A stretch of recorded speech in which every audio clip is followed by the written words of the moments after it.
боби 28 сари паҳлавон ҳарчанд аз зарбаи номардонаи Умарқул сахлат хӯрда буд, азбаски ҷони ҷавони пурқувват дошт, баъди як рӯз аз ҷо бархост ва бемалол гаштан мегирифт. рӯзи якшанбе ҳам поён меёфт. Сарихон касеро напурсида туғаи хидматгорашонро фармуд, ки аспи Гулибодомро зину афзол занад ва барояш муҳайё созад.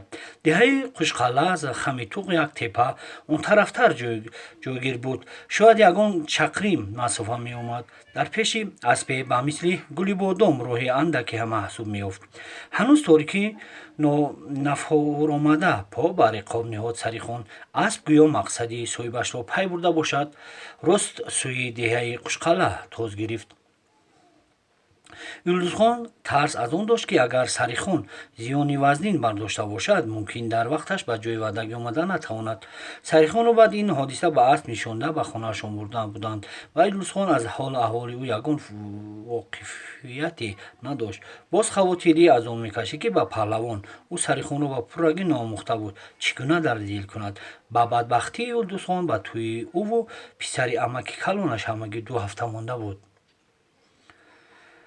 вале бо вуҷуди ҳамаи ин, ҳамин ки шаб ҷомаи сиёҳашро ба рӯи олам паҳн намуд, Юлдузхон дил дода, Юлдузхони ҷасоратманд ба ҷои ваъдагӣ роҳ пеш гирифт. Савореро бидид дар ҷои ваъдагӣ. Аспаш чун талош дошт, ки ҳаракат кунад ва пеш биравад, вале соҳибаш лаҷомашро сахт кашида таҳти итоаташ гирифта намегузошт, ки қадаме пеш гузорад.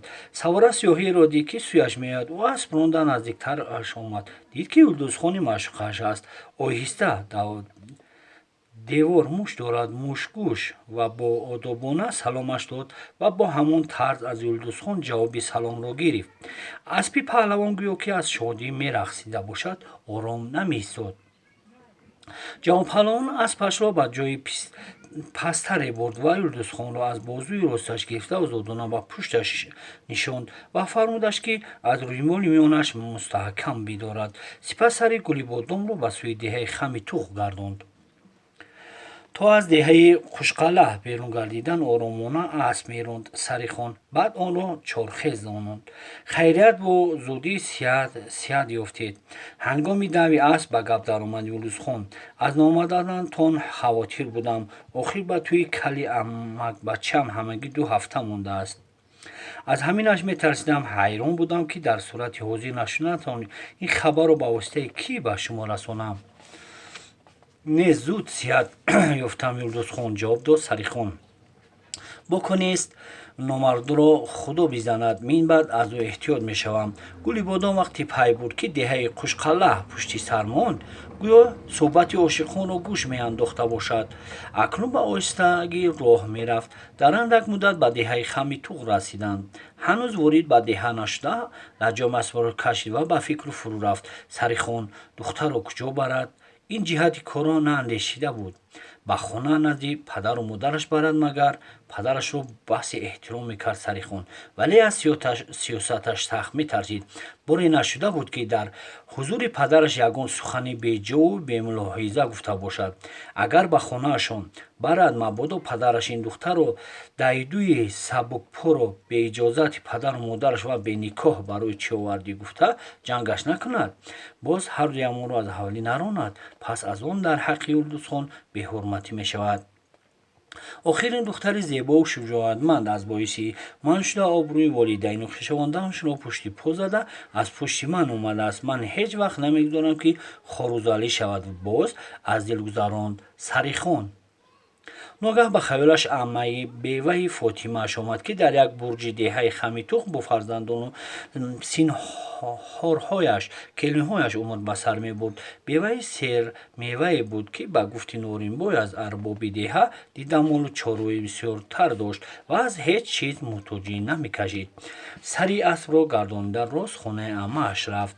мардуми деҳ ҳанӯз бедор буд. аз ин рӯ чинчароғҳои хонаи аммааш низ мил месӯхт. номи яке аз писарони аммаашро гирифта фарёд кард Сарихон. ба бахти ду дил дода худи аммааш. кистед шумо? гуфта ба ҳавлӣ баромад. نترسید اماجان، این منم، جواب داد سریخان. امش سریخان را از آوازی در حال شناخت و گفت تینجی بود پهلوان جان در این نیم شبی؟ همه تینجی اماجان، نزدیکتر بیایید خواهش کرد سریخان. کمپیر اگر در سین 60 هم باشد هم پرقوت آدمی بود. از این رو با قدم های بردمانه جانبی سوار رفت و از لجامی اسب گرفت. حاضر بچه‌ها خوب نیستند، گفت او. یگان گپی داشته باشی از فرو، یگان پیاله چای بینوش و گپت را بگو. اما جان من تنها نیستم، با خود همراه دارم، جواب داد سریخان با یک آهنگی ترسالود و شرم آمیز. کو همراهت؟ یلدوزخان خود را در پشت سریخان آنچنان چسان پنهان کرده بود که او را حتی در روزی روشن هم دیده یا پیخست کرده نمیشد جیغ زدن او را. و پشتم درستتر نظر کنید اماجان، همراه میبینید، گفت سریخان. کمپیر که روبروی سریخان میایستاد به عقب‌تر گذشته شد که دستش به پای زنانه برخورد. یلدوزخان به کمپیر سلام داد.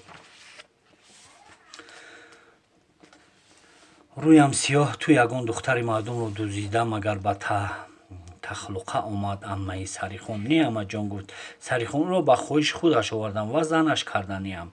این دختری به صاحب و به درک کی بوده است که در زین اسب تو چشم آمده است؟ او اصلا به صاحب به درک نیست اماجان. دختری که از بایهای نومی مرکز دهه قشقله است که پدرش را حتی شما میشناسید.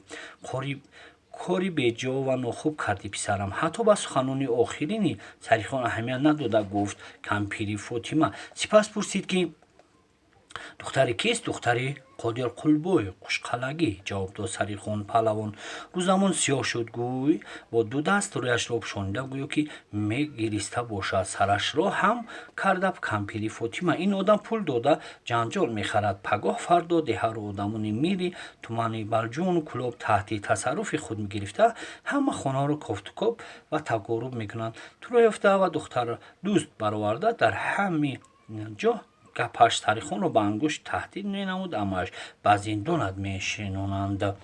اما جون کاری شدگی شد. این دختر رو حتی من باره هم نبوسیدم. التماس او رو در خانهتان پنهان بدهید، بعد یک جایه تعبیر میجوییم، به امش فهموند سریخان. میلش رحمی مادرانش آمد عمه سریخان را او را در خانه دختر رون جای میکنم. لیکن کاری احمقانه تو را با پدرت فهمون. او آدمی دوراندیش و با تدبیر است، یگان علاجی مییابد. خوب شده است. اما جان خرسندانه زور نمود سریخان و دختر را از بازوش گرفته به زمین نشماند. یلدوزخان اگرچه در تن لباسی زمستانه داشت، از خنکی و از شرم دیر میلرزید. وقتی جوان پهلوان او را آزادانه به زمین گذاشت، از ضربه لرزشی بدن 3-4 مرتبه کلاویش خورد و انیقترش بیفتید. کمپیر چالاک و زیرک زود به یاریش رسید و او را از غلطیدن باز داشت. سریخان فرآمده با موزه‌اش میخی اسب را به زمین کوفت و یلدوزخان آمش را تا خانه دختران گسلانید. کمپیر هنوز دختر را 15-16 ساله دوگانیک داشت که زلیخا و زهرا میگفتندشان. وقتی کمپیر با یلدوزخان به خانه دختران در آمدند، آنها این هنگام در نزد چینچراغ کشیده دوزی داشتند. دوگانیک ها را اصلا فاطمه زهرا، طاهر و زهرا، حسن و حسین نام میگذارند، ولی از بس که کمپیر خود فاطمه نام داشت، دختران دوگانیکش را یکی را زهرا دیگری زلیخا نامید. برابر در آمدن مادر و آلیه ناشناس هر دو دختر به اختیار و برابر از جا بلند شدند. یلدوزخان در تن سر و لباسی عادی داشت. برابر به خانه وارد شدن با آوازی خسته به دختران دوگانیک سلام داد. خواهران دست پیش بر به سلامش علیه گرفتند و پیشتر آمده از رخسارهای برق مانندش بوسیدند. هنوز هم میلرزید. یلدوزخان